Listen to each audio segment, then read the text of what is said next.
Bonjour à tous. Donc c'est un plaisir pour moi d'ouvrir cette session données textuelles. Donc nous aurons 4 présentations ce matin, des présentations courtes, des présentations longues, qui vont aborder les différents aspects du traitement des données textuelles, à la fois selon différents types de données, à la fois les différentes approches qui sont associées. On parlera beaucoup de représentation des données textuelles et ça fera écho, je pense, au tutoriel qui a eu lieu dans le cadre de GC. Donc, je vais laisser la main pour la première présentation qui se fera à trois voix. Donc, c'est bien dans ce moment un peu de, de confinement d'avoir des présentations dynamiques avec plusieurs personnes. Donc, je vous laisse présenter les travaux sur l'interaction retardée dans l'encodeur du transformer pour répondre efficacement aux questions dans un domaine ouvert. Merci beaucoup. Bonjour à tous. Je suis ravie d'être avec vous ce matin à EGC et d'avoir l'opportunité de vous présenter ce travail donc, sur l'optimisation d'un système question-réponse grâce à une adaptation de l'architecture d'un transformer. C'est un travail qui a été réalisé avec mes collègues Wissam Sibou, qui est chercheur en traitement du langage naturel, et Mohamed Chalal, qui était en stage de fin d'études dans notre équipe chez Worldline. Nous sommes spécialistes du paiement et des services bancaires, et nous nous sommes intéressés aux chatbots et aux autres interfaces basées sur le langage naturel pour compléter nos offres autour de la relation client. Alors, parmi les principales tâches de NLP que nous avons pu regarder, on pourrait citer la similarité entre deux énoncés textuels, la traduction automatique, l'analyse de sentiments, mais aussi la recherche d'informations, l'extraction d'informations pour en faire une information plus structurée, et puis les systèmes de questions-réponses. Alors, vous l'avez compris, aujourd'hui, on va aborder plutôt ce question answering, mais aussi on va vous parler un petit peu de machine retrieval. Alors, avant de vous expliquer plus en détail comment fonctionne le système que nous avons mis en place, je vais commencer par une petite démo en live. Je voudrais vous présenter notre Wikibot, donc qui est un chatbot très simple, à qui on peut poser des questions en anglais. Il interroge alors l'intégralité de Wikipédia et puis renvoie un extrait de page qui peut contenir une réponse potentielle. Donc, on va passer sur le partage d'écran pour vous montrer ça en direct. Donc voilà ce que ça donne. On peut poser par exemple la question qui a peint la Joconde? Et donc là, il interroge Wikipédia et nous sort un paragraphe où la réponse en gras est bien Léonard de Vinci donc Léonard de Vinci qui a bien peint la Joconde. Une deuxième question qu'on peut lui demander, c'est quel est l'océan entre l'Europe et l'Amérique?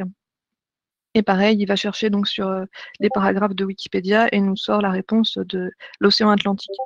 Un dernier exemple, donc, puisque nous n'aurons pas l'occasion de la visiter, où est la ville de Montpellier?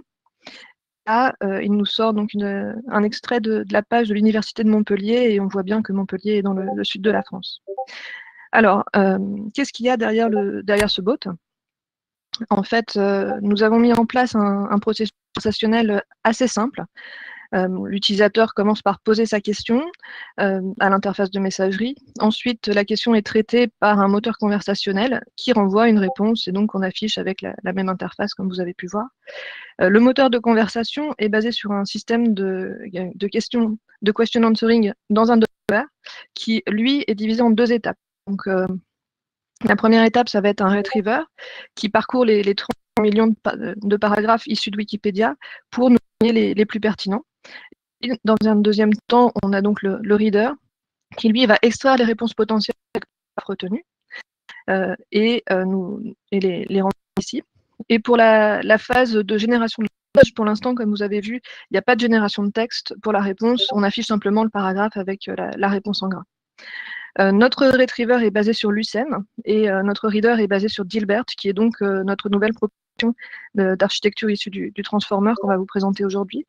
Et ces deux étapes, nous avons pu accélérer le traitement de la question et obtenir une réponse quasi instantanée, comme vous avez pu voir. Alors, on va rentrer un petit peu plus dans le détail de ces deux étapes. Pour la partie Information Retrieval, c'est un domaine de recherche déjà assez ancien et parmi les méthodes historiques, on trouve TF-IDF, BM25, qui s'appuie sur un vocabulaire et un matching de mots avec des pondérations. Plus récemment, on trouve des méthodes plus avancées qui s'appuient sur des readings plus ou moins contextualisés. En fait, après comparaison des performances de toutes ces méthodes, on s'est aperçu que les méthodes de base sont vraiment robustes et largement plus rapides. Donc c'est pour ça qu'on a sur BM25. Pour la partie question answering, Donc nous nous sommes d'abord intéressés à l'extractive question answering, qui est une tâche qui, à partir d'un passage de texte et d'une question, chercher dans le texte en fait un extrait qui répond à la question. L'état de l'art sur cette tâche, c'est un moteur BERT qui est fan-tuné sur le dataset Squad. Donc Squad, c'est un dataset qui a été proposé par l'université Stanford, qui existe en 2 versions, avec la deuxième qui rajoute des exemples où le paragraphe ne contient pas de réponse à la question donnée. Nous avons commencé par reproduire les performances annoncées sur ces datasets en anglais. Alors, je voudrais juste donner un petit mot sur la famille de transformations. Là, j'ai parlé déjà de BERT, donc qui a été publié par Google fin 2018. Mais depuis, on a vu plusieurs acteurs qui sont intéressés à ce type de technologie. Facebook, par exemple, a proposé sa propre optimisation Roberta. Plusieurs modèles de français ont émergé en 2020, notamment Flaubert, qui nous a été présenté mardi à l'atelier TextMine.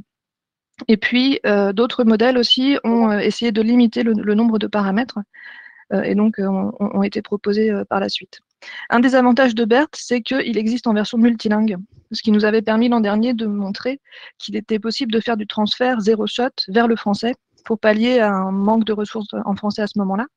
Nous étions partis de BERT multilingue et nous avions obtenu des résultats assez encourageants en montrant qu'on pouvait faire du question answering en multilingue, mais aussi en cross-langue, en posant par exemple une question en français et en interrogeant des documents en anglais ou en japonais. Je vais maintenant laisser Mohamed vous expliquer ce qu'on a pu réaliser depuis. En 2019, la majorité des datasets de question answering étaient en anglais, d'où l'importance du jeu zéro shot transfert à d'autres langues. Et au vu du succès de Squad, 2 datasets français sont apparus, FR Squad, qui est une traduction semi-automatique de Squad, et F-Quad, créé par des annotateurs humains dans les mêmes conditions que Squad. À droite, vous pouvez voir la comparaison d'un modèle BERT multilingue entraîné sur Squad en colonne 1 et sur les 3 datasets en colonne 2.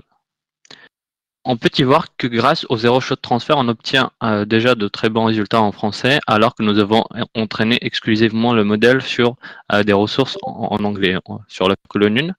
Et on voit aussi qu'ajouter des ressources dans la langue cible améliore encore un peu plus les résultats. On gagne jusqu'à 6 ou 7 points sur certains jeux de test. Nous nous sommes ensuite intéressés au fonctionnement de BERT pour essayer de l'améliorer en Open Domain Question Answering. Ce qu'il faut savoir, c'est que la différence entre l'Extractive Question Answering à gauche et l'Open Domain Question Answering à droite réside dans le fait que pour l'extractive, dans cette tâche-là, chaque question est rattachée à un seul paragraphe dans le jeu de données, ce qui veut dire que le modèle doit juste trouver la bonne séquence de mots. Alors que dans l'Open Domain Question Answering, il faut d'abord trouver le bon paragraphe avant de chercher la bonne séquence. Ici à gauche, le nombre de questions va être à peu près égal au nombre de paragraphes et le nombre de couples questions-paragraphes qui passent dans le modèle pour la partie calcul va être égal au nombre de questions. Alors qu'à droite, le nombre de questions est différent du nombre de paragraphes et le nombre de couples qu'il faudra calculer sera égal au nombre de questions fois nombre de paragraphes, ce qui fait beaucoup plus.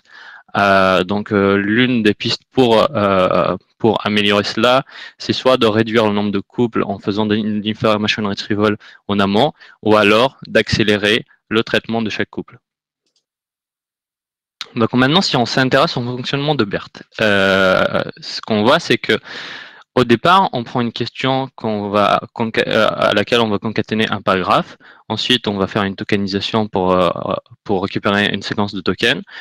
Cette séquence de tokens va entrer dans le modèle, qui va être une boîte noire pour l'instant. À la sortie du modèle, on va récupérer un vecteur de nombre pour chaque token. Ce vecteur de nombre-là va être donné en entrée à un double classifieur qui va essayer de prédire la probabilité que chaque token soit un début de réponse ou une fin de réponse. La réponse finale va être la séquence de tokens qui va maximiser la somme des 2 probabilités. Donc maintenant, si on soulève le capot de BERT pour voir ce qui se passe, pour un modèle base, on trouve une couche d'embeddings suivie de 12 blocs d'encoding en série. Chaque bloc va appliquer un mécanisme d'attention à la représentation de la couche précédente et passe le relais à la couche suivante. Ce qu'on a trouvé un peu dommage ici, c'est que même si on a un corpus statique, ou quasi statique, on ne peut pas précalculer la représentation des paragraphes parce que il y a une interaction qui se joue au niveau de chaque bloc et c'est cette interaction-là qui va définir les mots auxquels on va prêter attention dans le paragraphe. Pour une question quantitative qui commence par combien, par exemple, on va s'intéresser davantage au nombre dans le paragraphe plutôt qu'aux mots. Donc, étant donné qu'on ne peut pas supprimer cette interaction-là, on a eu alors l'idée de la retarder. Donc, on va avoir dans notre nouveau modèle, l'architecture est plutôt comme ça. On fait passer la question et le paragraphe séparément sur les 4 premiers blocs.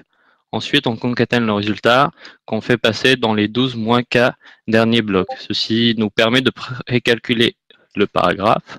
Donc, sur toute cette partie-là, sur la représentation des paragraphes sur les 4 premières couches, on peut déjà calculer la représentation à ce niveau-là avant même de connaître les questions.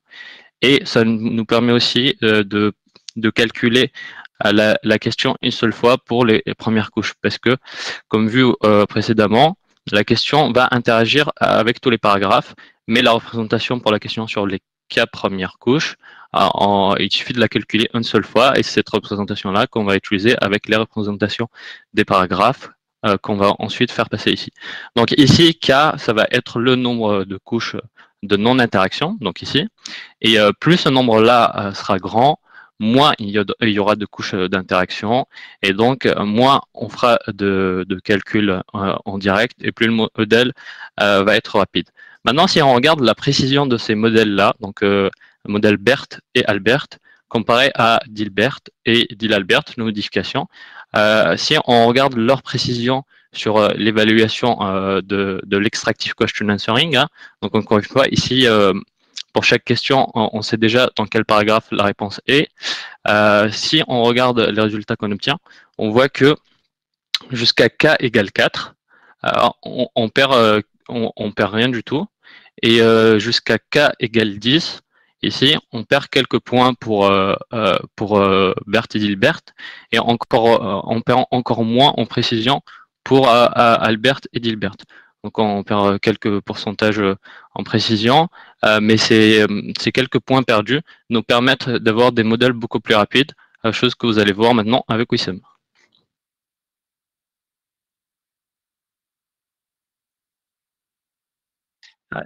Effectivement, alors en dépit de la petite perte de performance qu'on a avec les variantes, on a voulu voir si on pouvait pas significativement accélérer les calculs. Donc, on a mesuré pour Dilbert avec 10 couches sans interaction et Dilbert avec 11 couches sans interaction, le temps qu'il fallait pour traiter un couple question-passage. Donc, pour Dilbert, on a mesuré séparément le temps qu'il fallait pour traiter la question dans les couches sans interaction, le temps qu'il fallait pour traiter le passage dans les couches sans interaction, et le temps qu'il fallait pour traiter le couple dans les couches avec interaction. Alors, une fois qu'on a mesuré ces petits temps unitaires, si on imagine un scénario où on a 1000 questions et on veut chercher la réponse dans 1000 passages, on se retrouve avec 1 million de couples questions-passages. Si on mesure le temps total qu'il faut pour traiter ça dans les différentes approches, on voit que le temps pour traiter les questions et le passage, il va être dans les couches sans interaction, ça va être négligeable parce qu'il n'y en a que 1000. En fait, le plus gros du temps, il va se passer pour le traitement des couples questions-passages. Et du coup, dans l'approche Dilbert, par exemple, avec une seule couche avec interaction, finalement, ce million de couples, il va passer que dans une couche, contrairement à Bert où il va passer dans 12 couches. Et donc, en fait, on se retrouve avec une accélération qui est à peu près d'un facteur 12. Et ça, c'est le cas pour une utilisation sur. Donc, malgré le fait qu'on avait perdu un petit peu en performance sur l'extractive question answering sur Squad, on a vu qu'en fait, en question-réponse en domaine ouvert sur OpenSquad, c'était pas forcément le cas en fait avec Dilbert.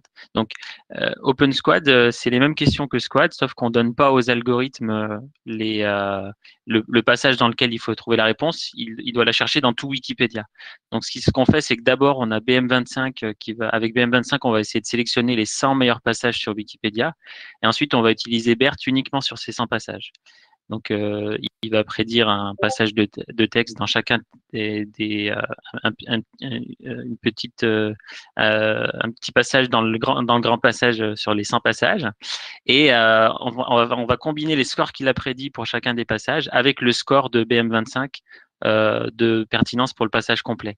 Et donc, on obtient des performances qui sont à peu près équivalentes avec BERT et DILBERT. Par contre, si on n'utilise pas le score du tout du retriever, en fait, on se rend compte que la performance, elle se dégrade parce que ce qui se passe, c'est que, par exemple, BERT va prédire pour des passages non pertinents parfois des petites phrases qui vont être avec un score très élevé, mais qui seront en réalité un peu du bruit. Et donc, ce qu'on voit par contre, c'est qu'avec DILBERT, on est beaucoup plus résistant à ça. Et c'est du fait qu'en ayant retiré certaines connexions en fait dans les couches d'attention, le modèle a un peu mieux généralisé et permet du coup de moins faire de prédictions bruitées sur les passages qui ne sont pas pertinents. Donc pour résumer, pour faire du question-réponse en domaine ouvert, faut d'abord appliquer de la recherche d'informations pour filtrer fortement le corpus et sélectionner que quelques passages candidats. Sur ces passages candidats, il faut faire de l'extractive question answering en utilisant l'état de l'art qui est les transformers. Et pour aller plus vite avec ces transformers, on peut utiliser l'astuce qu'on a utilisée dans notre papier qui permet d'accélérer significativement les calculs dans notre cas. Alors, pour résumer, donc l'approche permet de réduire la complexité des transformers. C'est plutôt générique, donc on peut l'appliquer à quasiment toutes les architectures basées transformers. Nous, on l'a fait sur BERT et Albert dans le papier, et ça permet d'obtenir de bonnes performances en question-réponse en domaine ouvert. Ça s'inscrit aussi dans une direction de recherche qui a l'air de se développer pas mal, qui consiste à appliquer de l'intention partielle en fait dans les modèles de transformers. C'est le cas notamment d'une approche célèbre qui a été proposée récemment qui s'appelle Big Bird. Alors, dans les directions qui nous restent à explorer, on pourrait regarder par exemple qu'est-ce qui se passerait si on enlevait de l'interaction dès la phase de pré-entraînement. Là, on ne l'a fait que sur la phase d'affinage sur Squad. On pourrait aussi voir si, vu qu'on va précalculer des représentations des paragraphes, comment on pourrait essayer de mieux gérer la mémoire en notamment, par exemple, compressant les représentations des paragraphes qui sont précalculés. Voilà, je vous remercie de votre attention. Si par la suite vous avez des questions, je vous invite à nous contacter par mail pour les poser. Aussi, l'intégralité du code qui permet de reproduire les expériences du papier est disponible sur GitHub. Il y a aussi un petit module interactif de questions-réponses avec Wikipédia, un peu comme dans la démo qu'on a montrée. Voilà, je vous remercie. Merci beaucoup. Alors, on a le temps pour quelques questions. Alors, il y a une question de Vincent Lemaire sur une autre technique pour limiter le coût calculatoire aurait pu être DISTILBERT. Est-ce que… Ouais. Alors, du coup, pour cette question, alors dans le papier, on discute justement la comparaison avec DISTILBERT. On pourra aller voir la réponse après, mais pour donner quelques éléments, DISTILBERT, ce qu'il fait principalement pour réduire la complexité, c'est de diviser à peu près le nombre de couches par 2. Donc, on se retrouve avec un pseudo-BERT avec 6 couches qui permet d'accélérer les calculs par à peu près 2 en termes de vitesse et pareil en termes de mémoire. Si on prend DILBERT avec 6 couches sans interaction, sur l'Open Domain Question Answering, on est à peu près sur la même vitesse. Et au niveau des performances, on a regardé, c'est à peu près comparable. Mais on voit qu'on peut aller un peu plus loin avec DILBERT avec 10 couches sans interaction. On a à peu près la même performance que DISTILBERT, mais on est plus rapide. Et si on prend DILALBERT, carrément avec 10 couches sans interaction, on est sur une variante qui est à peu près 3 fois plus rapide que DISTILBERT, qui prend 4 fois moins de mémoire et qui a des meilleures performances. Donc, qui est meilleur sur un peu tous les aspects. Ok. Alors, il y a une question de Julien Velsin sur est-ce que vous souhaitez, et c'est un peu le début qu'il présentait, mettre en place des approches génératives et pas uniquement extractives. Est-ce que vous envisagez d'aller dans cette direction? Justement, comme l'évoquait Charlotte tout à l'heure, en fait, dans le chatbot, on a actuellement, on affiche simplement la réponse, enfin le passage qui a été extrait et la réponse précise qui a été extraite dans ce passage. Et c'est vrai qu'idéalement, plutôt que d'afficher une entité toute seule, ça pourrait être intéressant de prendre par exemple la question qui a été posée et l'entité qui a été extraite pour voir si on peut reformuler une phrase qui fait plus naturelle comme réponse. Et on a vu qu'il y a justement des approches qui utilisent ces deux éléments avec des transformers. pour le faire, et pourquoi pas sur ces transformers utiliser le mécanisme d'interaction retardée pour en plus accélérer les calculs. D'accord. Merci. Est-ce que vous avez effectué une typologie de questions? Enfin, la question sous-jacente, c'est est-ce que il y a des typologies de questions qui sont beaucoup plus difficiles que d'autres et vice-versa? Alors, ça, c'est le cas. Alors, nous, on n'a pas étudié ça dans notre papier. Il y a d'autres. Alors, je pourrais retrouver les références, je les aurais pas sous la main, mais il y a des personnes qui sont intéressées à ce problème sur Squat, donc juste sur l'extractive question answering avec BERT. Est-ce qu'il y a des questions qui sont plus difficiles à répondre que d'autres? Et c'est vraiment le cas. Donc pour le coup, il y a une vraie différence entre. Alors ça va être des questions peut-être qui portent sur qui commencent par who, ou where, ou when. Il y en a certaines qui sont plus difficiles à répondre que d'autres. Et il y a des réponses qui attendent des entités. Et des réponses qui attendent pas forcément ça. Et donc c'est sur ce type de différence on va voir que les performances sont pas les mêmes. D'accord. Et ouais. Et il y a une dernière question, puis après on arrête, d'Aurélie Joseph sur serait-il intéressant de connaître la satisfaction en fonction de la réponse et le temps de réponse? Savoir si on préfère attendre et avoir une bonne réponse. C'est le lien avec justement la rapidité. Il y a des choses peut-être qu'on pourrait avoir plus de temps, que ça pourrait poser moins de problèmes si la réponse est précise. Effectivement, je pense que dans un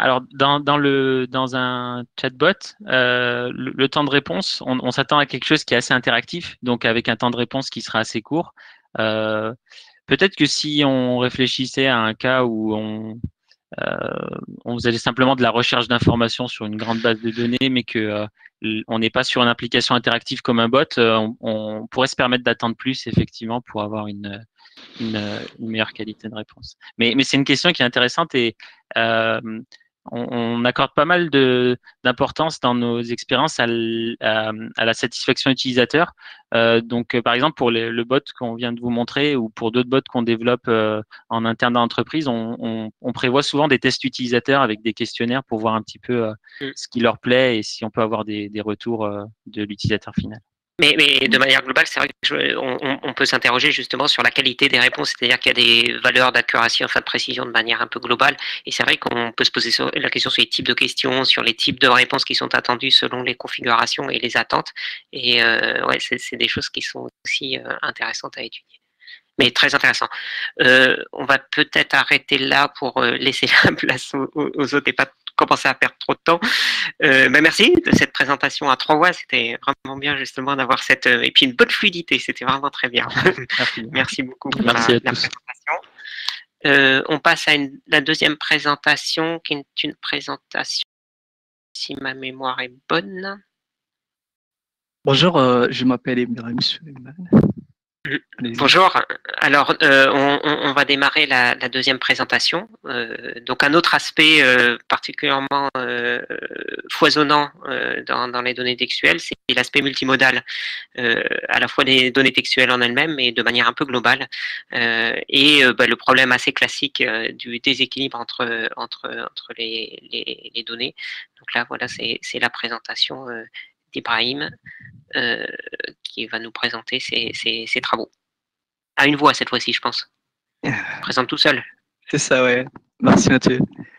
Je m'appelle Ibrahim Suleiman Mahmoud. Aujourd'hui, je vais vous présenter en fait notre papier apprentissage multimodal basé sur des modèles d'attention dans un contexte en fait où le corpus est déséquilibré. Je suis futur doctorant de l'entreprise The Use et en fait, je vais vous présenter la présentation. Attends, pour passer le slide suivant. C'est le slide suivant. Oui, il est là. OK.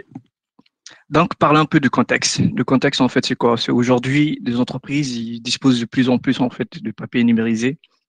Et donc, en fait, une quantité et il faut traiter automatiquement devient une nécessité parce qu'en fait, le coût financier et humain est très important.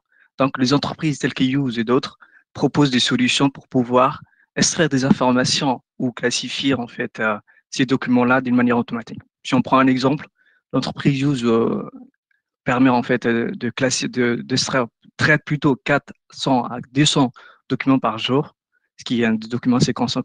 Et l'objectif en fait de cette présentation, c'est surtout de se focaliser sur la classification des documents. Donc, on a plusieurs contraintes. La contrainte qu'on a, par exemple, c'est une contrainte de minimisation de l'erreur et du temps d'exécution qui est court. Nous pouvons, en fait, vous voyez en bas qu'on peut avoir un panorama des documents qui peut être plus ou moins riche selon le contenu. Donc, si on parle un peu de problématiques, c'est quoi les différentes problématiques que nous rencontrons? C'est par exemple une probabilité, une similarité extra-classe. C'est-à-dire, par exemple, les deux documents que vous voyez à gauche se ressemblent tellement, on dirait que c'est la même classe alors que ce n'est pas le cas. Il provient de classes différentes. Là, cette différence, c'est justement un mot. Dans d'autres cas, on peut avoir des classes où la similarité en fait, intra-classe est large et différente. C'est-à-dire, par exemple, à droite, vous avez deux classes qui appartiennent, deux documents qui appartiennent à la même classe, mais pourtant leur structure est complètement différente. Les données aussi sont déséquilibrées. On a des données qui se quantifient à des milliers de documents et dans d'autres cas, on a des données avec quelques documents. Donc, d'où là, en fait, les déséquilibres. Et ce qui est aussi nécessaire, en fait, dans notre cas, c'est, par exemple, lorsqu'on va présenter nos résultats des ménageurs, il faut pouvoir l'interpréter et dire, ben, en fait, pourquoi ça marchait, pourquoi ça n'a pas marché, en fait. Donc, du coup, le modèle du learning qu'on connaît actuellement sont opaques et difficile à pouvoir interpréter. Pour cela, en fait, nous avons fait des recherches sur le tas de l'art. Par exemple, on a un peu trouvé de papiers qui existent pour la classification de documents. Et nous sommes tombés, par exemple, sur le premier papier qui, ben, en fait, propose une architecture de combinaison de features pour pouvoir classifier. Dans d'autres papiers, par exemple, nous avons aussi trouvé un papier Camembert pour le zoom meaning, ce qui est bien, en fait, en français parce que notre corpus, l'un des corpus qu'on va utiliser est en français. Donc, Camembert est fine-tuné sur le français. Après, nous avons d'autres modèles, en fait, d'autres papiers qui parlent des modèles d'attention. Donc, nous nous sommes inspirés de tous ces papiers-là pour pouvoir proposer une solution. Et la solution qu'on propose, en fait, c'est d'utiliser ce qui existe, d'améliorer un peu, en utilisant notamment, en fait, un modèle deep learning, textuel et visuel. D'utiliser aussi un modèle d'attention-image pour pouvoir interpréter. Et dans un autre cas, en fait, finalement, pour pouvoir utiliser une fonction coût qui dépend, en fait, du nombre d'exemplaires par classe, pour mieux entraîner en fait le cas de déséquilibre. Par exemple, en fait, la structure qu'on propose ici, en fait, d'une façon simplifiée, c'est en fait il y a deux parties essentielles, une partie modèle qui traite tout ce qui est visuel, un modèle textuel. Un modèle visuel utilise par exemple un VGS16 qui va nous prédire quelque chose et le modèle textuel aussi. Dans chaque cas, en fait, vous voyez un petit brique vert qui caractérise les modèles d'attention pour l'image et pour le texte. Et en fait, l'objectif final, c'est de créer un classifieur hybride qui va prendre la classification de ces deux documents pour pouvoir mieux classifier par la suite, en fait, le résultat qui nous a été formé. La fonction coût que nous avons utilisée, c'est à gauche, en fait, à droite, plutôt, vous voyez que c'est une fonction coût de croissance d'entreprise qu'on a essayé d'ajouter un vecteur, un poids, pour, en fait, en fonction de la classe, pouvoir impacter, en fait, l'ordre de la rétropropagation, donner plus d'importance aux cas qui sont faiblement représentés. Et ce qu'on a fait aussi, par exemple, dans le cas d'image, on a un peu augmenté le corpus d'image, en fait, sur les cas qui sont faiblement représentés pour entraîner, en fait, le modèle image. Tout en sachant que chaque modèle, en fait, est entraîné d'abord spécifiquement sur le donné, puis réentraîné conjointement. Donc, si on passe, par exemple, au modèle d'attention textuelle, comment il marche, en fait, c'est un modèle assez simple, en fait, à pouvoir comprendre. Donc, en fait, c'est la sortie de notre réseau récurrent LSTM. On va justement ajouter une couche dense, en fait, après une couche d'activation. Ce qu'on va faire, c'est juste, en fait, le produit scalaire entre le vecteur H et la sortie de l'intention. Et pour, en fait, notre modèle d'intention visuelle, on s'est inspiré d'un papier. Ce qu'on a utilisé, en fait, c'est par exemple la matrice N qui correspond à la sortie une couche de notre VGS16, par exemple la couche de taille de 128, et les autres couches on a ajouté, par exemple on a ajouté une couche 64, etc. Et on a ajouté aussi une couche en fait qui contient ce filtre. C'est cette couche-là en fait qui va nous permettre, par exemple nous, de pouvoir analyser le résultat et pouvoir dire, par exemple sur le visuel, qu'est-ce qu'on a, qu'est-ce qu'on n'a pas. Ok, tout ça c'est bon. En fait, ce qui est mieux, c'est de voir un petit exemple. Là, par exemple, vous voyez un petit exemple en fait, sur le modèle d'attention, qu'est-ce qu'il peut nous donner concrètement. Là, pour les images, en fait, ce qui est un peu dommage, c'est qu'on est obligé de compresser l'image pour pouvoir donner, par exemple, un VG16. L'image originale est complètement à gauche. On l'a compressé. Après, en fait, vous voyez à droite le modèle d'attention, en fait, dessus. et les mots aussi pour la même chose. Donc, dans certains cas, en fait, le modèle d'attention nous permet, par exemple, pour le mot, de nous dire, ah, waouh, il s'est concentré sur celui-là, donc sur ce tel mot. On comprend plus ou moins, en fait, dans certains cas, parce que on comprend que tel mot a beaucoup plus de poids, ou par exemple, dans l'image, on comprend qu'il y a une telle zone de la zone originelle où, en fait, il sait se concentrer dessus. Donc, si on passe, par exemple, aux apports que nous a apporté complètement, en fait, la multimodalité, sur quel cas, en fait, la multimodalité a fonctionné. On peut, par exemple, prendre le cas où la classification est un peu ambiguë, c'est-à-dire, par exemple, en fait, dans ce document, il y a deux, en fait, comment dire, deux types de classes qui sont dans le même document. Alors que c'est, par exemple, il y a une facture et une autre frais qui sont dans le même document. Et donc, en fait, pour le classifieur, que ce soit textuel, visuel ou même hybride, c'est un peu difficile. Donc, par exemple, en fait, dans notre cas, le modèle textuel nous dit que ça, c'est un autre de frais parce que, en fait, il a analysé le premier mot, l'un des premiers mots, il y avait note et frais, par exemple. Alors que le modèle visuel, il dit, bah non, ça, c'est pas une note de frais, c'est une facture, par exemple. On a 90%. Alors que le modèle hybride, en fait, arrive à un peu, en fait, conjointer le deux, nous donner un résultat de 0,91. Tout en sachant qu'on a un seuil, en fait, un seuil de 90, où, en fait, donc, du coup, il ne faut pas dépasser.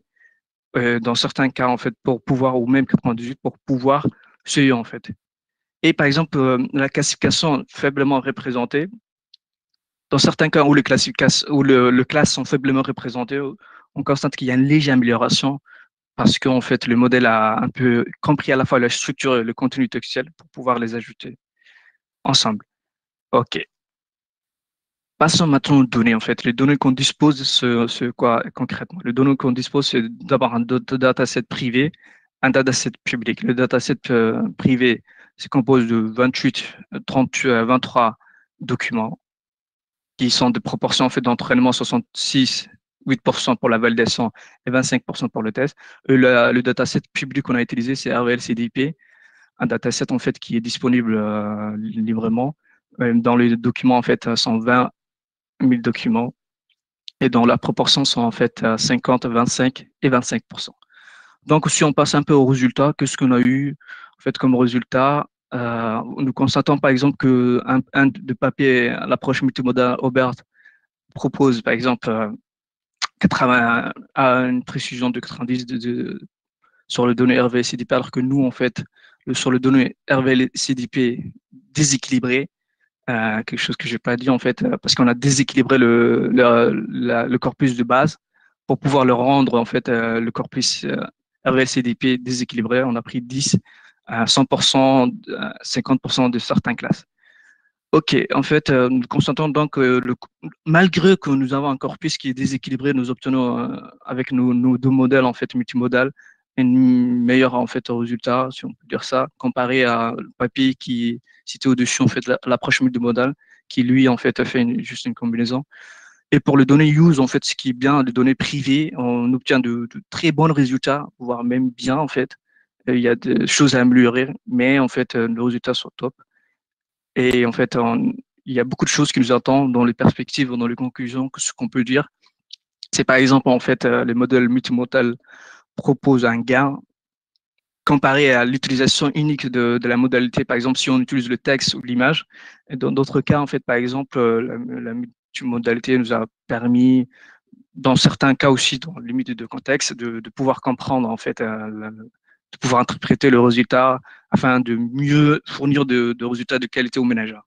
Les perspectives que nous avons, en fait, c'est d'utiliser des fonctions coûts ou des fonctions, en fait, plus adaptées, beaucoup plus, en fait, adaptées pour notre cas, c'est-à-dire des fonctions un peu plus complexes. Et pourquoi pas, en fait, utiliser beaucoup plus de modalités. Par exemple, ajouter beaucoup plus d'informations sur le corpus qu'on a, les positions. Et actuellement aussi, on travaille, en fait, sur la possibilité de construire un graphe, des structures de mots pour pouvoir ajouter aussi cette modalité et pouvoir construire plusieurs modalités en même temps. Je vous remercie et si vous avez des questions, je serai disponible à vous répondre, notamment en fait par mail ou à l'oral. Merci beaucoup. Alors, je ne sais pas s'il y a des questions dans le live. Je vais commencer par une première question sur les résultats. Il y a 97%, 92% de résultats. Est-ce que vous avez regardé justement les résultats sur les classes sous-représentées? Parce que finalement, c'est les classes les plus difficiles à classer et en gros, la matrice de confusion. C'est ça. Ouais, en fait, sur les classes sous-représentées, on a toujours de difficultés. Malheureusement, on n'a pas encore en fait abouti à 100%. Mais en fait, il y a certains documents où en fait on arrive parce que la structure est bien, parce que la retropropagation a marché. Mais dans la majorité des cas, c'est toujours en fait ça reste un problème d'actualité en fait. Donc, ouais. Parce que c'est pour moi, c'est quand même le cœur, c'est-à-dire le 97%, il informe de manière globale, mais c'est quand même, le cœur, c'est quand même le problème des sous-représentations. C'est ça, ouais, c'est surtout en fait le déséquilibre. En fait, il y a des travaux qui sont en cours, malheureusement, on ne pourra pas les présenter aujourd'hui, mais en fait, surtout pour la classe, qui sont faiblement représentés, ce qu'on est en train de construire, c'est par exemple des choses qui sont beaucoup plus spécifiques, des modèles beaucoup plus spécifiques pour eux, pour pouvoir les traiter. Et actuellement, c'est des résultats qui sont en fait qui nous encouragent continue sur ce piste, mais en fait, il y a beaucoup de choses à faire dessus. Le premier travail, en fait, ce travail est préliminaire, c'est des travaux préliminaires, mais il y a d'autres en fait travaux qui sont parallèles qu'on pourra peut-être les représenter la prochaine fois ou dans d'autres conférences. Il y a une question sur quelles sont les composantes marquantes des éléments mal classés. C'est une très bonne question en fait. C'est surtout les documents en fait qui sont soit difficilement lisibles, par exemple en fait pour l'OCR, l'Optical Recognition, en fait le modèle qui extrait automatiquement le texte. C'est surtout ces classes-là en fait, et c'est des classes où en fait même pour l'humain en tant qu'humain, il nous est difficile parce qu'il y a tellement une similarité entre les deux classes qu'on se dit en fait, on hésite en fait en tant qu'humain. Donc il y a ça et après il y a en fait le troisième problème, c'est des classes qui sont faiblement représentées. On n'a qu'un seul cas. Et par exemple, si on a un nouveau cas en fait dans notre test qu'on n'a pas rencontré, c'est un peu difficile en fait. C'est surtout ces trois en fait axes de nos problématiques qu'on essaie d'apporter une solution. D'accord. Et là, on ne peut pas appliquer des méthodes assez classiques de rachetillonnage éventuellement, enfin de sampling, pour pouvoir finalement travailler sur ces éléments sous-représentés en dupliquant. Il y a différentes méthodes qui pourraient être appliquées. Ouais, en fait, actuellement sur cette recherche-là, on a testé, par exemple, pour les images, uniquement sur le corpus image, d'augmenter en fait d'une façon artificielle les données en faisant une rotation de 5 degrés, par exemple. Et ce qu'on a remarqué, en fait, c'est qu'on n'avait pas vraiment en fait de meilleurs résultats. On obtenait un peu près, en fait, de 0,1 près la même chose. Donc, c'est pas encore une solution pour notre cas, en fait, surtout. Parce que soit, en fait, par exemple, si on a un seul document qu'on augmente, c'est vrai, c'est bien, mais le nouveau document qu'on aura, par exemple, le test, c'est un peu un document qui n'a pas la même structure. Donc, c'est difficile, en fait. Voilà, Aurélie Joseph. Pour l'image, ça peut marcher, pour le texte, moins, car il nous faut plus de mots. Voilà, ouais, c'est un peu le... C'est ça, ouais. C'est en fait Aurélie, c'est une personne qui travaille avec nous. Voilà, c'est qui est co-auteur de l'article. Alors j'ai une toute dernière question et après peut-être qu'on arrête, on va laisser la place aux autres d'exposer. C'est une dernière question un peu générale, si j'ai bien compris. Dans l'architecture globale, en fait, vous faites la fusion tardive, c'est-à-dire que vous fusionnez les différents classifieurs qui ont été appris à la fois sur les images et à la fois sur les données textuelles. Est-ce qu'on pourrait avoir quelque chose d'un petit peu en amont en disant on prend tous les descripteurs de tout, à la fois les images, on fait une fusion en amont plutôt qu'en aval après avoir effectué la classification. C'est ça en fait. On a testé en fait cela en fait en essayant de combiner par exemple le futur extrait à partir du modèle VGC16 et de l'STLM. Même si en fait le vecteur n'ont pas les mêmes tailles, ils sont assez différents en fait. Par exemple là ils sont 28 et l'autre 800 quelques. En essayant de combiner en fait ces deux vecteurs-là, en fait, on n'obtient pas de meilleurs résultats qu'en prenant le classifieur. Donc, du coup, c'est pour ça qu'on est parti sur cette piste-là.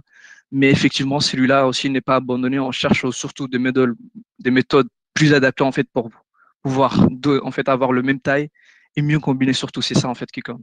Donc on a essayé de combiner par multiplication, somme en fait, mais jusqu'à là en fait on n'a pas eu les bons mélanges en fait, si on peut dire ça, pour avoir de bons résultats. Donc on est resté sur celui-là pour l'instant. D'accord. Ok, merci. Il y a une dernière question qui a été répétée que je n'avais pas vue sur le modèle d'attention. Est-ce que vous pourrez rappeler à nouveau de manière un peu globale ce qu'est un modèle d'attention? Parce que c'est vrai que D'accord, ok. Un modèle d'attention, en fait, son objectif, par exemple, si je vous dis une phrase, c'est de se concentrer, par exemple, sur le mot le plus pertinent. Par exemple, si je vous pose une question, qui êtes-vous? Bah, en fait, c'est qui en fait, vous allez beaucoup plus se concentrer qui, bah, en fait, parce que c'est le mot qui importe le plus.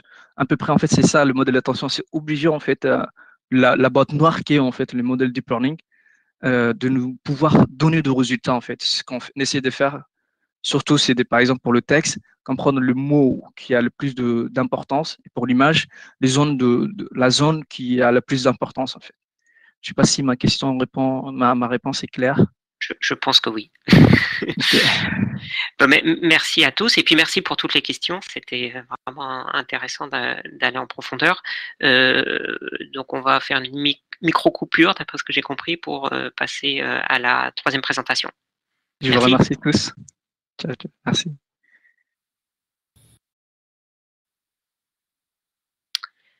Donc, bonjour, donc nous allons passer à la troisième représentation sur les données textuelles avec un titre simple, apprentissage de représentation d'auteurs et de documents. C'est une petite, un petit clin d'œil à Julien sur le premier titre. Donc, je vais laisser Antoine nous faire la présentation. Je ne sais pas si Julien interviendra, mais voilà. Merci Mathieu. Bonjour à tous, je m'appelle Antoine Gouru, je suis doctorant au laboratoire ERIC à Lyon et je suis très content de vous présenter aujourd'hui notre travail qui porte sur l'apprentissage conjoint de représentation d'auteurs et de documents. Donc c'est un travail qui a été réalisé en collaboration avec Julien Velsin et Rohit Yadav, qui était un stagiaire de master qu'on a accueilli au laboratoire l'année dernière. Et je voulais saluer Rohit parce qu'il a bien dégrossi le travail, malgré un contexte un peu particulier. Donc il a fait quasiment la totalité de son stage en confiné, quoi. Et je voulais le remercier pour ça. Donc la présentation, elle est en 3 parties. Donc je vais déjà introduire le contexte et la problématique. Ensuite, je vais vous parler un petit peu de l'état de l'art et des aspects théoriques dont on aura besoin après pour présenter notre modèle. Et enfin, je présenterai notre modèle qui s'appelle PAD et comment est-ce qu'on l'a évalué. Donc le contexte, c'est qu'il y a de plus en plus de modèles qui incorporent des représentations continues des mots, donc on appelle sans distinction embedding ou plugement, pour résoudre les tâches de traitement automatique des langues. Donc ça, c'est vrai depuis Word2Vec. Et encore plus récemment, il y a une nouvelle famille de modèles, donc la Bertologie, là, depuis le papier de Devlin en 2018 ou 2019, peut-être que je me suis trompé, qui vont incorporer des mécanismes d'attention, cette fois-ci pour contextualiser les représentations des mots. Donc les mots, ils n'auront plus une représentation unique comme c'était le cas depuis 2013, mais ils vont avoir une représentation qui dépend à la fois de leur position dans la phrase et des mots qui les entourent. Le problème, c'est qu'il n'y a pas de méthode simple qui vont permettre d'apprendre des représentations continues de documents et d'auteurs dans le même espace à partir de ces vecteurs de mots. Donc par exemple, ça a été montré par Reimers et Gurevich dans un papier de 2019 qui s'appelle SentenceBERT, et qui montre que sans fine-tuning, prendre la moyenne de la dernière couche de BERT ou le vecteur CLS ne permet pas de capturer la proximité sémantique entre 2 phrases quand on calcule des proximités.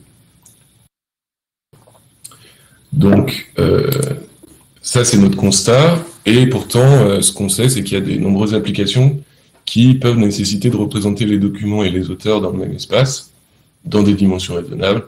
Donc, par exemple, pour des tâches de recommandation, on connaît les documents qui intéressent un auteur et on voudrait lui recommander de nouveaux documents, classification d'auteurs ou de documents, et aussi la recherche d'experts. Donc, par exemple, quand on veut identifier les auteurs qui seraient les plus à même de reviewer un article scientifique, par exemple. Donc, la représentation de documents à partir de mots, ça c'est assez bien étudié. Donc, le papier de SentenceBERT qui fine-tune BERT, en fait, pour construire des représentations de documents pertinentes. Et il y a 2 papiers un tout petit peu plus anciens de Facebook et Google, donc Infercent et Use, qui permettent d'agréger n'importe quelle représentation de mots, et en général, tous ces modèles-là, ils vont être entraînés sur des jeux de données de paires de phrases, donc soit qui sont dans la même classe, soit qui sont proches sémantiquement. Par contre, ça a été très peu étudié pour apprendre des représentations d'auteurs. Il y a assez peu de papiers qui font ça, et notamment, il y a un papier qui est assez intéressant de 2016, à 3W, qui présente un modèle Auteur-to-Vec dont je vais parler un petit peu tout à l'heure. Même maintenant, en fait. Donc, le modèle Auteur-to-Vec, c'est un modèle qui a été proposé en 2016, et donc qui consiste à entraîner à partir d'un ensemble de paires AD, dites positives associées à un label Y égale 1, qui correspond au fait que l'auteur A a écrit le document D. Et pour chaque paire, on va tirer des exemples négatifs A'D ou A' n'a pas écrit le document, qui vont être associés au label Y est égal à 0. Et ces données, elles vont servir à apprendre des représentations VU pour les auteurs et VP pour les documents, avec un réseau de neurones. Donc en gros, ils vont calculer le produit d'Adamar entre les lecteurs, la valeur absolue de leur différence. Ça, ils vont le passer dans un réseau, une couche avec une activation TANH, un softmax, et ils vont entraîner ça avec la cross-entropie, binary cross-entropie. Les deux grosses limitations de ce modèle, c'est que c'est pas possible de faire de l'induction, donc on peut pas représenter des documents qu'on n'a pas vus dans l'entraînement, c'est des paramètres en fait. Et la deuxième grosse limitation, c'est que représenter un auteur par un point, ça peut être un peu trop simple, parce que par exemple pour les publications scientifiques, des auteurs ils vont publier dans des sous-domaines différents, et les représenter comme un seul point dans cet espace sémantique, ça peut être un peu limitant. Suite à ça, je vais vous présenter le cadre théorique dans lequel on se place. C'est une façon un peu particulière de faire de l'apprentissage qui s'appelle le Variational Information Bottleneck. Donc l'Information Bottleneck, ça a été proposé par Tishby et collaborateurs en 1999. Et l'objectif général, pour une représentation Z qui va compresser un ensemble de données initiales pour X et des labels Y qui sont associés aux données, on va maximiser cette équation-là, qui est une somme entre l'information mutuelle entre Z et Y et bêta de l'information mutuelle entre Z et X. En gros, qu'est-ce qu'on va faire là? On va essayer de trouver des représentations latentes Z qui vont être très explicatives par rapport au label Y, et en même temps, on va essayer de minimiser cette information mutuelle entre Z et X, c'est-à-dire qu'on va compresser l'information de X dans Z et essayer de l'oublier. Le problème, c'est que ça requiert d'une double intégration ici, qui est souvent pas calculable en forme close. La petite bêta, là, ça va juste contrôler l'équilibre entre les deux sous-objectifs. Est-ce que je veux plutôt compresser les données ou mieux expliquer mes variables? Donc, là, ce que je disais, c'est que l'information mutuelle, elle n'est pas souvent pas calculable, pardon. Donc, Alemi, en 2017, il propose d'utiliser une approche variationnelle. Donc là, c'est un peu différent de l'inférence variationnelle classique, c'est-à-dire qu'on va choisir, le choix de modélisation, c'est la loi qui va nous permettre d'encoder, et ce qu'on va approximer, c'est le prior et la loi PY sachant Z. Et Alemi montre qu'on peut construire une borne inférieure à l'équation que je vous ai montrée précédemment. Donc cette fois-ci, c'est dans l'autre sens, c'est ce qu'il faut qu'on minimise. Et c'est une espérance en P de Z sachant X de cette loi Q de Y sachant Z, qu'on va appeler le décodeur qui approxime P de Y sachant Z, et une Kullback-Leibler entre P de Z sachant X. Donc ça, c'est notre encodeur, et le prior, l'approximation du prior RZ. Souvent, ça, c'est une gaussienne comme dans les VAE, gaussienne centrée réduite. Ça, c'est assez pratique parce que l'espérance, on peut l'approximer par une méthode de tirage, et on peut utiliser l'astuce de la reparamétrisation pour intégrer tout ça dans un réseau de neurones et optimiser avec du gradient stochastique et des minimatch. En 2019, O et collaborateurs, ils ont proposé d'utiliser ce framework pour apprendre des représentations d'images. Donc, ils construisent des paires d'images qui sont dans la même classe, par exemple MNIST, de chiffres qui sont les mêmes chiffres, qu'ils associent à un label 1, et ils vont tirer des exemples négatifs. Et ensuite, la probabilité d'un label sachant les représentations des deux images, donc ZA et ZB, ça va être une sigmoïde qui dépend de la distance entre ces représentations. Donc ça nous fait quand même pas mal penser au papier de Ganguly et de de 2016. Donc on a des paires positives, négatives, et une activation, enfin, entre guillemets, qui va dépendre de la distance entre les représentations latentes. L'objectif général, donc ça va être l'espérance, maximiser l'espérance, donc minimiser moins l'espérance de cette log proba, et une espèce de régularisation qui va forcer ZA, enfin la loi de ZA sachant X à être proche de mon prior, donc des gaussiennes. Donc nous, ce qu'on a fait, ça c'est notre modèle qu'on a appelé PAD. Ce qu'on a fait, c'est qu'on a appliqué cette méthode à la représentation d'auteurs et de documents. Donc nous, les auteurs, on les appelle A, les documents D. Notre loi d'encodage, dont je vous parlais tout à l'heure, va dire que la représentation latente de l'auteur, c'est une gaussienne qui dépend de paramètres mu A et sigma A qu'on va apprendre.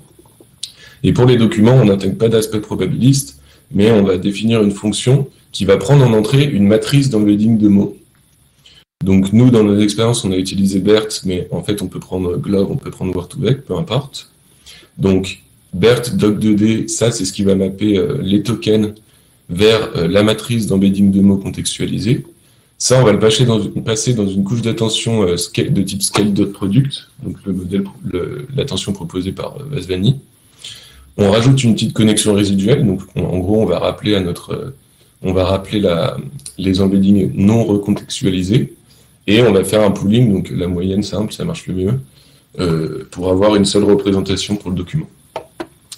Comme auteur-to-vec, on construit des paires positives et négatives, donc auteur et document, et un auteur A' qui n'a pas écrit le document, on en tire K.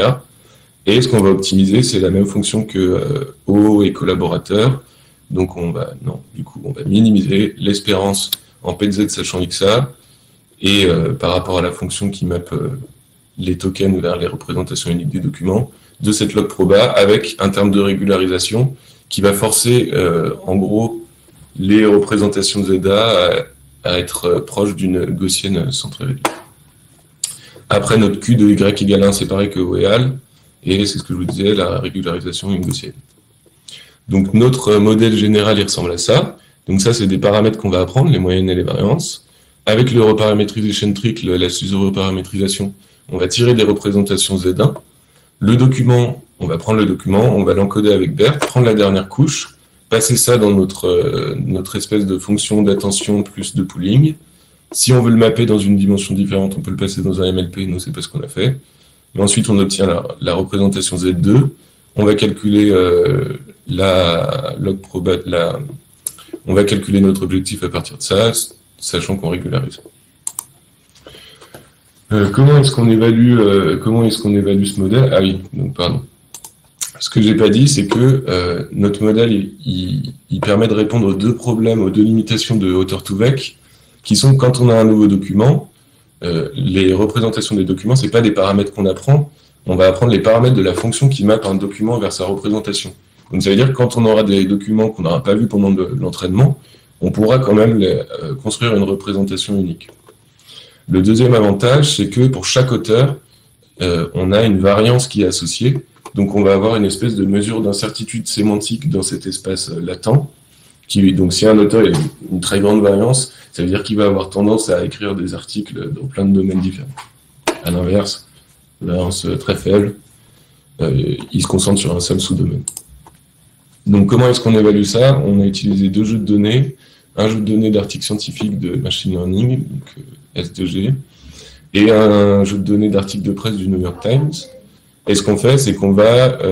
la première tâche, c'est attribution d'auteur. Donc, à partir de la proximité entre les représentations des auteurs et des documents, on va essayer de trouver les vrais auteurs d'un document. Donc, la coverage error, en gros, c'est le rang du pire vrai auteur. C'est le rang jusqu'auquel on est obligé d'aller dans les plus proches voisins pour être sûr d'avoir couvert tous les auteurs. Donc, on utilise ça parce que dans S2G, là, il y a plusieurs auteurs par document, parfois. Donc voilà, ça, faut le minimiser. On voit que notre modèle, il est meilleur sur S2G. Par contre, il est un peu moins bon qu'auteur-to-vec sur New York Times. Et auteur-to-vec est meilleur en termes de précision cette fois-ci. Par contre, quand on regarde les résultats en classification, auteur-to-vec, il se plante complètement. Parce qu'en fait, il va s'intéresser seulement aux relations d'angle, en gros, de distance entre les entités. Mais dans le modèle Content Info, il ne rajoute pas forcément de contraintes en plus. Donc, il n'y a pas de relation entre auteurs, quoi. Donc, il va se planter. Par contre, PAD, notre modèle obtient les meilleurs résultats en classification. En fait, on a des classes, ce que j'ai pas dit, c'est qu'on a des classes qu'on peut construire pour les auteurs, et c'est sur ça qu'on s'évalue en classification. Donc, en conclusion, PAD, donc notre modèle, c'est une méthode d'apprentissage de représentation d'auteurs et de documents dans le même espace qui est basée sur le principe du VIB et qui va dépasser ou égaler les scores de l'état de l'art en classification et en identification d'auteurs. Ce qu'on montre, c'est qu'il est plus robuste que le principal compétiteur, qui, malgré de bonnes performances en identification, ne permet pas de bien classifier les auteurs. Chaque auteur aussi est associé à une mesure d'incertitude. Donc, dans l'article, on montre que ça peut avoir de l'intérêt quand on fait, par exemple, de la recommandation. Par exemple, pour la recherche d'experts, on aura plutôt tendance à proposer un reviewer, par exemple, qui est très expert dans ce domaine-là, plutôt que quelqu'un plus généraliste. Et notre modèle, il permet de faire une induction, donc de construire une représentation pour un document qui n'a pas été vu pendant l'entraînement.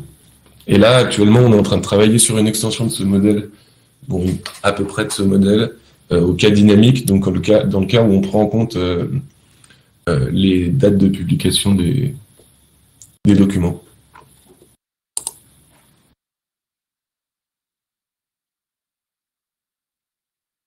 Voilà. Merci. Alors, merci pour cette présentation. Alors, les premières questions arrivent. Une première question, c'est quelle forme a la représentation nombre d'articles par auteur? C'est en gros pour discuter sur la distribution et des données que vous avez. Alors, hop. Il y a à peu près une 50aine d'articles par auteur dans les jeux de données, si je ne me trompe pas. Et après, la distribution, honnêtement, je n'ai pas regardé. D'accord. Une question de Suzanne Pinson. Est-ce que les co-auteurs ont une représentation particulière? Alors là, on n'a pas ajouté l'information de... Alors, en fait, dans le modèle de Ganguly, il y a deux sous-modèles qui sont proposés, pardon. Donc, un sur le contenu, donc des paires d'auteurs documents, et un sous-modèle qui va se concentrer sur les liens. Donc, eux, ils parlent de document, mais on pourrait aussi faire des liens auteur-auteur si on a une information de collaboration. Nous, on s'est pas intéressé à cette information-là. On n'a pas voulu la modéliser directement, mais par contre, dans nos données, elle se retrouve parce que deux auteurs qui écrivent le document, ils vont être dans des paires avec le même document. Donc forcément, dans l'apprentissage, ils vont être proches parce qu'ils vont être proches des documents qu'ils ont écrits en commun. Après, est-ce qu'ils ont une représentation particulière? Je ne sais pas trop ce que vous entendez par là, mais en gros, on l'a pas explicité dans le modèle d'ajouter cette information de co-authorship. Mais c'est vrai, je me suis interrogé sur ça, c'est-à-dire qu'au tout début de ta présentation, tu as dit, en gros, chaque auteur peut avoir un profil un peu différent, écrire dans des domaines un peu différents, donc et qui est aussi lié à cette question de co-auteur, parce que je pense que c'est quand même assez lié avec les co-auteurs. Et est-ce que votre approche permet justement d'affecter, notamment pour la prédiction d'un auteur, de prendre en compte justement cet aspect multidimensionnel que peuvent avoir, multithématique, que peuvent avoir chaque auteur? Alors, dans les expériences qu'on a faites, c'est sur la classification et l'identification d'auteurs, on n'a pas intégré la variance, donc on a utilisé seulement les moyennes. Par contre, on montre qu'en recommandation, quand on intègre cette mesure de variance, on peut être meilleur pour retrouver le vrai auteur d'un document, par exemple, pour l'identification d'auteur. Mais on n'a pas fait spécialement plus d'expérience que ça. D'accord. Alors, il y a encore plein de questions. Est-ce que le nombre d'articles par auteur est homogène? Ce qui est en lien avec la distribution. Pas trop, mais j'ai pas envie de dire des bêtises. Mais je ne crois pas que ça soit si homogène que ça. Alors, Vincent Lemaire nous pose des questions sur un petit mot sur la complexité. Ouais, tu as des choses à nous dire là-dessus. Ouais, le modèle, il est pas très profond, par exemple. Donc, le modèle, il est pas si complexe que ça. Après, il y a l'attention, mais le modèle est pas si complexe que ça. Et je pourrais pas vous donner une mesure de la complexité. Mais il est pas très profond. On a simplement donc cette couche d'attention. Et après, on va faire une moyenne. On va juste rajouter une petite connexion résiduelle. Et après, on va avoir des paramètres. Et par contre, on va perdre du temps au moment de faire nos tirages au moment de la reparamétrisation. Donc, normalement, il faut pas trop de tirages. Nous, il a fallu, on atteignait un plateau vers 20 tirages, contrairement au VAE où il faut assez peu de tirages en général. Et puis aussi, on s'est rendu compte que plus on rajoutait d'exemples négatifs, meilleures étaient nos représentations. Donc, voilà, il y a aussi ces problèmes-là. D'accord, merci. Et puis je vais finir par une question. C'est une question, je dirais, presque polémique, à laquelle je te laisse répondre. Hein. Faut-il que les auteurs soient prolifiques pour être reconnus? Je sais pas. Et bien justement, dans ce genre d'approche, vu qu'on intègre une mesure de variance, un auteur qui va beaucoup publier, il va sûrement beaucoup collaborer, je suppose, enfin, c'est une théorie, mais donc publier dans plein de domaines. Et au final, par exemple, pour la tâche de recherche d'experts, si on prend en compte cette variance et qu'on va pénaliser les auteurs qui ont une variance trop importante, au contraire, il vaudrait mieux avoir des gens... Bon, je sais pas si c'est corrélé du coup avec le nombre de... C'est une intuition, mais j'ai l'impression que plus on publie, plus on va publier dans des domaines différents. Et donc, plus la variance va être élevée dans ce type de modèle. Donc, je dirais, ça dépend de la tâche, mais pas forcément. Pas pour la tâche de prédiction de l'auteur, hein, typiquement. Ça peut être donc, faut-il que les auteurs soient prolifiques AEG, c'est pour être reconnus? Pas forcément. D'accord, ben merci. On va arrêter là pour cette présentation. Merci. Il y a eu plein de questions vraiment intéressantes. Merci. Et puis, on va faire la mini pause traditionnelle pour pouvoir passer à la dernière présentation. À tout de suite.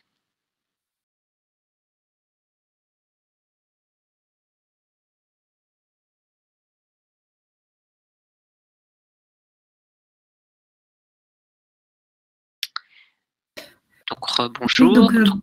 Nous allons passer à la dernière présentation de cette session sur les données textuelles. Il y aura une prochaine session de données textuelles demain matin, si ma mémoire est bonne.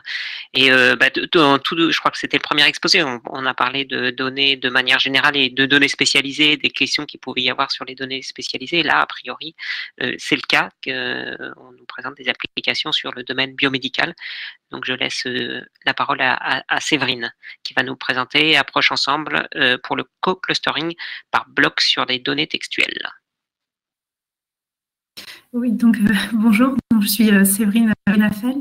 Je suis maître de conférence dans l'équipe du professeur Nadif au Centre Borelli de l'Université de Paris. Et donc aujourd'hui, j'aimerais vous présenter une approche ensemble pour le co-clustering par bloc sur des données textuelles. Je vais commencer tout d'abord par les motivations qui guident ce travail. Nous, on s'intéresse en priorité en fait donc aux données textuelles. Alors, on a d'une part pour traiter ce type de data des approches de clustering. On va rechercher à organiser des objets similaires dans des clusters homogènes. Donc, on a une utilisation large en fait de ce type d'approche dans tout ce qui touche à la science des données. Maintenant, on a aussi une difficulté, enfin plutôt un fait, qui est que pour différents algorithmes, la partition optimale va être également différente. Et donc, pour rendre en fait ces approches, on va dire robustes, c'est largement tourné vers des approches consensus, donc de clustering consensus. Donc ça a été, c'est très bien couvert dans la littérature. Voilà. Maintenant, après un point qu'on note et qui est assez important de notre point de vue quand on cherche à traiter en fait des données textuelles, c'est que ces approches de clustering ensemble ne sont pas forcément prévues ou conçues pour des données qui sont très sparses et de très grandes dimensions. C'est un point un peu bloquant. En contrepartie, on a d'autres approches qui sont de type co-clustering, qui, elles, sont en revanche bien adaptées aux données de très grande dimension, et qui, d'un point de vue du texte, ont aussi le bon goût, on va dire, de réunir simultanément les documents et les mots, ce qui nous apporte, en fait, une fois qu'on a le clustering de documents, également des informations qui caractérisent, en fait, les thématiques automatiquement, en fait, de ces clusters de documents. Et puis, on a aussi, dans ce cadre-là, des approches qui sont itérative avec une réduction de dimension qui est apportée implicitement en fait à chacun des steps, et ça permet en fait de traiter de grandes quantités de données, donc c'est tout à fait adapté en fait au type de data auquel on s'intéresse.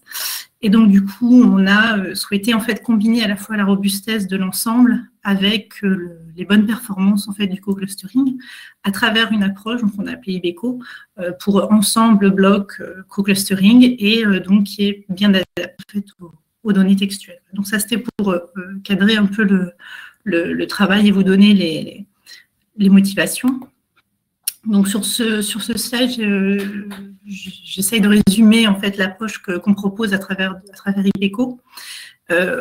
Donc on a un point de départ qui est une matrice document terme classique, avec en ligne les documents et en colonne les termes. Et l'idée, c'est d'avoir une collection ou un ensemble de copartitions de nos documents et de nos mots, mais qui serait un ensemble de copartitions avec un nombre de co-clusters variables. Donc, on peut s'imposer, par exemple, un panel de copartitions de 2 à 20, de 2 à 50, etc.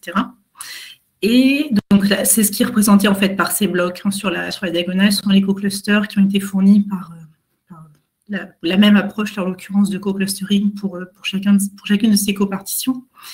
Et donc, l'idée, c'est d'avoir, en fait, de travailler ensuite sur cette matrice consensus et d'avoir, en fait, le co-clustering final basé sur cette matrice consensus, cette matrice d'affinité moyenne, en fait, on va dire. Voilà, alors un intérêt assez important, je pense, de l'approche, c'est qu'on l'a enrichi avec ce que j'ai nommé ici 2 options, qui sont la possibilité, à partir d'un critère de modularité, à la fois d'aller piocher dans la collection les copartitions élémentaires les plus intéressantes pour notre co-clustering final sur la base de cette mesure de modularité. Et toujours sur la base d'une mesure de modularité, sélectionner en fait le nombre de co-clusters consensus le plus adapté, en fait le meilleur nombre de co-clusters sur consensus. Donc ça rend l'approche quelque part non supervisée pour cet ensemble co-clustering. Voilà. Donc ici, je voulais vous retranscrire en fait en quelques lignes, on va dire, l'algorithme répondant à notre approche. Donc comme je le disais, un point de départ, ce serait une collection de copartitions avec possibilité, via l'option 1, de choisir en fait les copartitions les plus intéressantes pour notre approche ensemble, et également ou bien au choix donné en fait, le nombre de co-clusters final, ou également par ce que j'ai appelé l'option 2, et donc ce critère de modularité, définir le nombre de co-clusters final. Et puis donc en sortie, l'idée d'obtenir une copartition. Donc, en termes d'initialisation, on va commencer par calculer en fait cette matrice d'affinité moyenne. Alors, l'idée derrière cette matrice d'affinité moyenne, c'est d'aller en combiner toutes les copartitions en ou une partie en sachant qu'on va pour chaque cluster la possibilité d'une représentation.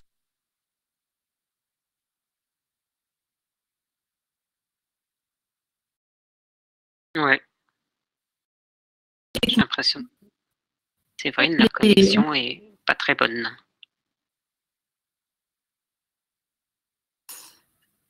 Là, ça devrait être mieux. On a été coupé un petit peu. D'accord. D'accord. Est-ce que vous souhaitez que je reprenne un point particulier, un moment particulier ou... On a été coupé 2 minutes, donc tu peux reprendre. Oui. D'accord, donc je reprends sur ce slide-là, en fait. D'accord, super, merci. Désolée pour cette interruption dont je ne me suis pas forcément rendu compte. Donc, je reprends juste sur cette partie algorithme où je souhaitais vous présenter, en fait, sur ce slide, l'algorithme de Ibeco, où en entrée, donc, comme précisé précédemment, on peut partir d'une collection, on part d'une collection de copartitions. Et par le biais de l'option 1 qui exploite une mesure de modularité, choisir, enfin aller piocher dans notre collection les copartitions les plus intéressantes. Et également, on peut fixer en entrée le nombre de co-clusters final, mais on peut aussi guider en fait également par une mesure de modularité automatiquement définir ce nombre de co-clusters en sortie. Et donc l'idée est d'obtenir cette copartition qui est un résultat consensus en fait de la collection en entrée. Donc en termes d'initiation, on va caler cette matrice barre, qui est une matrice d'affinité Gaussienne, et en fait combine l'ensemble des copartitions.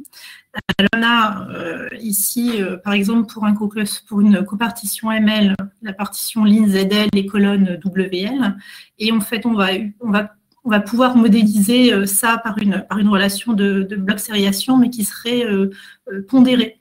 C'est-à-dire que là, on considère en fait ZL tilde et WL tilde, et ça inclut en fait cette matrice diagonale des Z qui comporte en fait sur sa diagonale la taille des clusters. L'idée étant d'avoir une sorte de mécanisme de conscience qui évite de vider complètement en fait certains clusters ou à contrario d'avoir des clusters de très très grande taille. Et donc l'objectif, c'est d'aller chercher en fait cette matrice Q-tilde de consensus de co-clustering, c'est ce qui est tout simplement retranscrit dans cette fonction objective. Et par le biais de cette itération, on va en fait tour à tour venir mettre à jour les paramètres de la partition Z et de la partition W. Voilà, c'est pour résumer, ça résume à peu près l'approche point de vue algorithmique. Alors, je redis juste un petit mot au niveau de la modularité. Donc, comme je disais, on a deux options. La première qui permet en fait d'aller sélectionner les co-clusters élémentaires de la collection de départ. La deuxième étant d'aller définir de co-clusters en sortie. Donc, je rappelle juste ici la formulation en fait de cette mesure. Et j'essaie ici de représenter en fait à droite. Donc, si on est en train de considérer qu'on a une collection de co-clusters, par exemple un nombre de clusters de 2 à 25, on va pouvoir pour chacun obtenir cette mesure de modularité et se concentrer par exemple sur tous les co-clusters qui sont à 80%, 85% de la valeur maximale.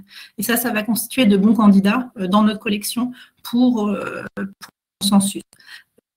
Et même, on va pouvoir, à la fin, quand on va travailler sur la matrice consensus, tester sur différents nombres de co-clusters. Et à partir de ce critère, sachant qu'il y a assez de corrélation avec la mesure de modularité sur la qualité en fait, de la partition, un choix automatiquement de ce nombre de clusters. Donc, on est un peu libéré de ces deux questions. Quel cluster élémentaire et quel nombre de co-clusters au final, biais de ce critère. On s'est intéressé à différents datasets pour donc de données textuelles. Alors ici, je vous ai classé en fait les datasets auxquels on s'est intéressé par ordre croissant d'équilibre, on va dire entre les classes. Avec Sport, c'est 45 les plus déséquilibrés. Et on a visé des évaluations que sont LI et NMI pour évaluer notre approche. On s'est comparé à des méthodes de co-clustering qui fonctionnent bien au niveau du texte, tel co-cluster mode, également DCC ou CroInfo. Et puis aussi COSI, qui est une méthode de co-clustering ensemble assez récente. Voilà. Donc ça sera nos repères et de référence dans nos évaluations. Alors, ce tableau-ci vous donne en fait les valeurs de NMI et de ARI. Donc, on compare en fait notre approche IBECO avec les approches que j'ai précédemment citées. Et on a toujours en fait les datasets rangés par ordre croissant d'équilibre entre les différentes classes de documents. Alors, ce qu'on voit, c'est que IBECO s'en sort vraiment plutôt bien en termes de ARI et également de NMI avec une bonne quand c'est écrit en anglais, c'est compliqué. Une bonne augmentation de l'ARI et de NMI par rapport aux méthodes compétitives. Et puis surtout, ce qui est intéressant, je pense, c'est qu'on a aussi une bonne capacité à travailler sur des jeux de données qui auraient des classes très déséquilibrées, un peu comme les TR45 et comme le sont TR45 et Sports. Alors, pour ces résultats-là, de ce tableau-ci, ce qu'on a fait, c'est qu'on a ici pris toute la collection. Donc, on est parti d'une collection avec des co-clusters élémentaires en nombre de 2 à 25. Et on a pris toute la collection pour avoir une référence et on a donné le nombre de co-clusters final dans ce cas-ci. Donc, on n'est pas en mode complètement non supervisé pour l'approche, mais ça nous donne une base de référence si on voit déjà, en lui donnant les pros qu'ont les autres méthodes, le bon fonctionnement en fait, de l'IBECO. Alors là, je vous donne également les résultats de comparaison entre IBECO et COSI, la méthode que j'ai citée précédemment, qui est une méthode d'ensemble co-clustering. Donc les résultats de IBECO sont ici en noir et pour COSI en bleu. Donc on voit encore une fois les bons résultats en fait de IBECO sur les datasets où COSI a pu fonctionner un temps raisonnable en fait, parce qu'on a une complexité qui est beaucoup plus importante pour COSI que pour IBECO. Ce qui explique qu'on n'a pas tous les ici dans ce comptif. Voilà. Alors, donc là, j'en trie en prenant la collection en compte, mais on peut, donc comme je vous l'expliquais tout à l'heure, choisir en fait les co-clustering élémentaires qui nous intéresseraient le plus en se laissant guider par un critère, une mesure de modularité. Donc, je vous avais déjà présenté ici cette représentation pour des co-clusters élémentaires de 2 à 25 et on irait choisir en fait le sommet, tous ces modèles qui sont avec une valeur, on va dire, raisonnable de modularité par rapport à la valeur max. On a mené plusieurs essais sur les différents datasets sur un panel de datasets benchmark qu'on a à la position et de façon raisonnable si on considère les co-clusters élémentaire avec une modularité de l'ordre de 80% de la modularité max, obtient des résultats assez bons de NMI et de ARI. Et donc, c'est sur cette valeur seuil en fait, qu'on se base pour la suite.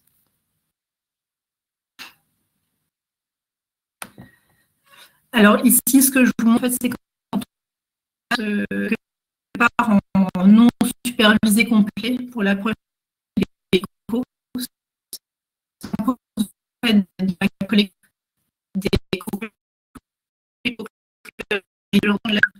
jusqu'à 80% de la valeur. Et on laisse en fait le... Ça a l'air de reprendre. Ouais, ça a été encore un petit peu coupé, mais ça reprend. Donc ici, en fait, sont les résultats quand on passe de complètement non supervisé, c'est-à-dire qu'on choisit dans l'élection tous les co-clusters élémentaires qui représentent 80% de valeur de modularité max et on utilise en fait un critère de modularité pour choisir automatiquement le nombre de clusters final. Donc pour la majorité des données, on a un résultat en termes de NMI relativement bon et on a par ailleurs une détection du nombre de co-clusters final qui est relativement correcte. Enfin, on n'est pas trop loin du résultat, on s'en éloigne un petit peu TR45 et de façon un tout petit peu plus importante pour PUB10, mais justement je vais discuter en fait de ce résultat dans les slides suivants. Donc, pour rappel, en fait, dans la collection de documents de PubMed 10, on a à peu près 15 000 abstracts en fait, qui sont de PubMed et on peut les classer en 10 maladies avec un nombre de documents par maladie. Alors, ce qu'on voit, c'est que IBECO, donc notre approche, va automatiquement identifier 7 co-clusters. n'ont pas dit que ce document comme le benchmark l'indiquerait. On retrouve bien en fait les clusters de documents avec les mots ici pour les tigres, le rhume des foins, c'est bien, avec des mots classés ici dans un score qui se base sur la NPMI. Donc ça, on était plutôt satisfait. Maintenant, on s'était un peu interrogé sur les trois autres clusters documents qui semblent regrouper. Donc ici, on retrouve les calculs, la jaunisse et la goutte. On a aussi la migraine, l'AMD, donc c'est pour Age Macular Disease Degeneration, et on a aussi la maladie et on a ensemble l'hépatite A et la varicelle. Et donc on peut s'interroger en fait sur ces regroupements. Et il s'avère en fait que trouver des raisons derrière à ces regroupements. On a en fait l'hépatite qui peut être compliquée en fait de la varicelle. On voit ici au niveau de la migraine, la maladie de Raynaud, parce que au niveau de la maladie de Raynaud, on a une conséquence chez les patients qui est comment on appelle ça, la constriction des vaisseaux sanguins et qui est en fait un facteur d'état migraineux, on va dire, et qui aussi oxygène certaines parties de l'organisme et qui peut également être un facteur de risque d'AMD. Et puis on a aussi en fait des patients qui ont des désordres métaboliques tels que la jaunisse vont voir apparaître en fait des calculs rénaux. Donc en fait on a tout un panel d'articles qui quelque part vont dans le sens de ces regroupements, et donc ces regroupements prennent un sens si vous voulez. Donc on a tenté l'expérience en allant donc un nombre de co-clusters finaux de 10 à 7, donc qui est le nombre automatiquement choisi par Ibeco, et 10 étant le nombre, on va dire, attendu pour benchmark. Et on voit en fait, en diminuant ce nombre de clusters, le regroupement naturel de ces maladies qui peuvent s'expliquer vraiment biologiquement en fait. Voilà. Donc c'est quelque chose qui mériterait en fait, je pense, d'être étendu à une expertise sur d'autres types de maladies complexes, que ce soit des maladies qui se désémergent dans des maladies complexes telles que les cancers, où on a toute une grande variabilité possible en fait de types de cancers différents, qui mériteraient d'être étudiés. Donc je vais juste j'ai souhaité vous présenter aujourd'hui donc Ibeco, qui permet en fait de fusionner plusieurs co-clustering élémentaires en un consensus. On peut atteindre une approche non supervisée par le biais du critère de modularité en classe, assez performant, qui n'a aucune contradiction d'utiliser autre chose en fait que des données textuelles. Et on aimerait donc pour la suite créer un peu ce traitement des données biologiques, et vous faites les regroupements de certaines maladies ou de certains symptômes au sein de plus complexes. Également, pour l'instant, donc on se base sur une seule approche de co-clustering, que ce soit pour les co-clusters élémentaires et le co-clustering fini. Ce serait intéressant, je pense, d'aller croiser en fait différents algorithmes de co-clustering dans notre collection de départ. Voilà. Et je prends 30 secondes pour vous signaler la petite annonce en fin de semaine. N'hésitez pas à me contacter si quelqu'un est intéressé. Merci. Bon, c'est vrai que GC, c'est l'endroit pour présenter ses travaux, mais aussi pour faire de la pub pour ce type d'annonce, parce que c'est important. Il y a beaucoup de doctorants et de futurs docteurs, et c'est aussi l'occasion de rencontrer, puis de connaître ces travaux-là, et éventuellement de postuler sur ce genre de poste. Merci. On va passer sur les questions. Alors, j'ai une première question sur le chat, c'est qu'est-ce qu'un temps raisonnable dans le contexte? Alors, on a besoin de très peu d'itérations. En fait, on a pour une complexité qui est en n fois le nombre d'itérations deux fois le nombre de co-clusters à peu près. Et le nombre d'itérations, il est de quelques dizaines en fait. Donc, on est assez rapide. Hein. Je fais ça. Oui, mais je pense que c'est lié aussi à l'application et des questions qu'on peut se poser par rapport à ça. Quand tu as présenté les résultats, tu as présenté les résultats en disant il y a un bon comportement, une bonne prédiction des petits clusters, c'est ce que j'ai compris de manière sous-jacente. Mais comment c'est évalué de manière concrète? Est-ce que c'est une évaluation qualitative ou est-ce que vous avez vraiment regardé une évaluation spécifique pour les petits clusters? Donc, je pense que c'était le tableau d'avant, en fait. Ouais. Ou d'avant encore. Enfin bon, peu importe. Voilà, c'était là où bonne capacité. Alors pour quand il y a un déséquilibre, mais tu as parlé notamment des petits clusters et l'algorithme se comporte aussi là-dessus avec la taille des clusters qui est pris en compte. Oui, voilà. On